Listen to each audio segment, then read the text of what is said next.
ఉదండాపురం reservoir కింద ఉన్నటువంటి భూ నిర్వాసితులు, రిజర్వాయర్ కింద భూమి కోల్పోయినటువంటి రైతులందరికీ కూడా ఇప్పటిదాకా కూడా మరి వారికి కంపెన్సేషన్ ఇవ్వకుండానే మరి పనులు ప్రారంభం చేయండి అని చెప్పి నిన్న అక్కడ ఒత్తిళ్లు తీసుకొచ్చినట్టు వాళ్ళని బెదిరించినట్టుగా కూడా పెద్ద ఎత్తున పత్రికల్లో వచ్చింది, సోషల్ మీడియాలో వచ్చింది. రైతులు కూడా స్వయంగా నన్ను వచ్చి ఇప్పుడు చాలా పెద్ద ఎత్తున ఉదండాపురం రైతులందరూ వచ్చి కలవడం జరిగింది ఇందాకని కొద్దిసేపటి కింద మహబూబ్ నగర్లో.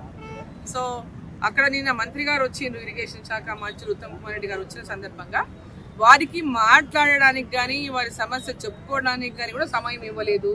మేము అసలు మంత్రితో మా ఇష్యూని కూడా ప్రస్తావించడానికి కూడా మాకు సమయం ఇవ్వలేదు. పోలీసులు మమ్మల్ని చెదరగొట్టిండ్రు, భయపడిచ్చిండ్రు.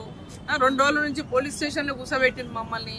మంత్రి వచ్చినప్పుడు గొడవ చేస్తారోనేమో మాట్లాడతారనో బెదిరించి మమ్మల్ని స్టేషన్లో పిలిపించి బెదిరించిండ్రు.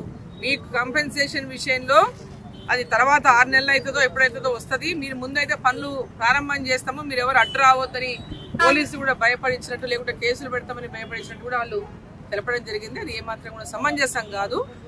యాక్చువల్గా ఇప్పటికే ఎప్పుడో పూర్తి కావాల్సినటువంటి ప్రాజెక్ట్ ఇది పూర్తి కాలేదు. గత ప్రభుత్వం పూర్తి చేయలేదు.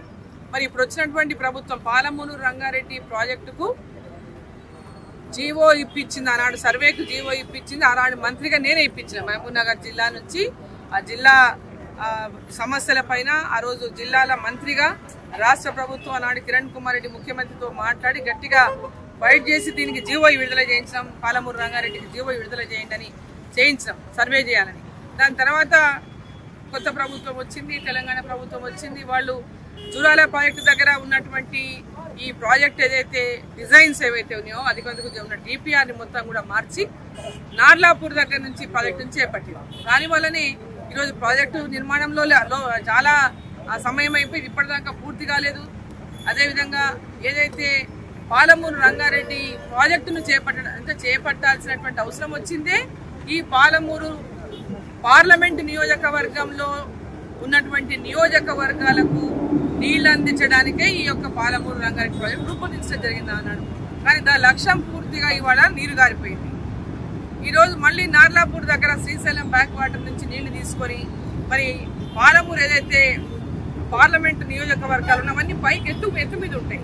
దానికి మళ్ళీ ఇక్కడ నుంచి ఉదండాపూర్ అని అదని ఇదని షాద్నగర్ దగ్గర లక్ష్మీపల్లి అని ఇవన్నీ లక్ష్మీదేవపల్లి అని ఆ లక్ష్మీదేవపల్లికి ఇప్పటిదాకా పక్కన పడేసి దాన్ని అసలు ఊసేలేదు.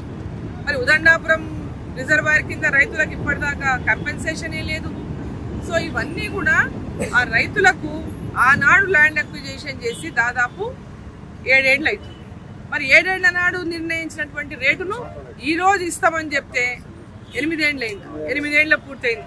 ఆనాడు ఇచ్చిన రేటునే ఈ రోజు కూడా అదే రేటు ప్రకారం మీరు తీసుకోండి అని రైతులకు చెప్పడము అది ఏమాత్రం కూడా న్యాయం కాదు. ఆ రోజే మీరు డబ్బులు ఇచ్చేసి ఉంటే వాళ్ళు ఇంకో చోటనే కొనుక్కునే వాళ్ళేమో. కానీ ఇప్పటిదాకా డబ్బులు ఇవ్వకుండా వాళ్ళ కంపెన్సేషన్ పేమెంట్ చేయకుండా ఈరోజు కాంట్రాక్టర్లకేమో వాళ్ళ ప్రాజెక్టు కాస్ట్ పెరిగిందని అంచనాలు అడ్డగోలుగా పెంచుతున్నారు.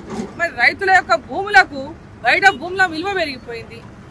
ఈరోజు భూములు 5 లక్షలకు 6 లక్షలకు దొరికే పరిస్థితి ఉన్నదా? ఈరోజు వారికి న్యాయం చేయకుండా మరి వాళ్ళ మీద ఒత్తిడి తీసుకొచ్చి భయపెట్టించి దాని ప్రకారం మార్కెట్ రేట్ ప్రకారం భూముల విలువ ఏముందో దాని ప్రకారం వాళ్ళకి రైతులకు కట్టియాలి. మీరు డబ్బు ఇచ్చే రోజు ఏం రేటు ఉందో ఆ రేటు కట్టియండి. ల్యాండ్ అక్విజిషన్ చేసి 8 ఏళ్ళు అయింది, ఇప్పటిదాకా డబ్బులు చెల్లించలేదు. సో ఈ నేటి మార్కెట్ విలువ ఏముందో దాని ప్రకారం వాళ్ళకి చెల్లించండి. అక్కడ ఉన్నటువంటి ఇక్కడ శాసనసభ్యుడు కూడా వాళ్ళకి హామీ ఇచ్చిందని చెప్తున్నారు రైతులు. మాకు 25 లక్షల ప్యాకేజ్ ఇప్పిస్తానని చెప్తున్నారు రైతులు. మరి ఆ విధంగా ఎమ్మెల్యే గారు చొరవ తీసుకోండి. ఈ ప్రాజెక్టు ద్వారా అనేక మంది రైతులు లబ్ధి పొందుతారు.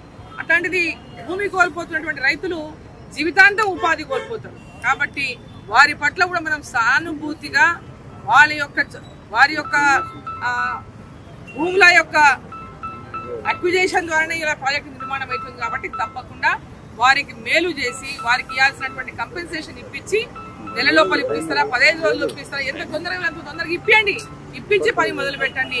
వాళ్ళు కూడా పూర్తి స్థాయిలో సహకరిస్తామని చెప్తున్నారు. మన బాధ్యత ప్రజా ప్రతినిధులుగా మన బాధ్యత మన రైతాంగం న్యాయం చేయాల్సినటువంటి అవసరం ఉంది. భూమి కోల్పోతున్న భూ నిర్వాసితులకంతా ఖచ్చితంగా న్యాయం చేసి ఆ ప్రాజెక్టు నిర్మాణం కూడా త్వరలోపల పూర్తి చేయాలని చెప్పి నేను కోరుతున్నాను.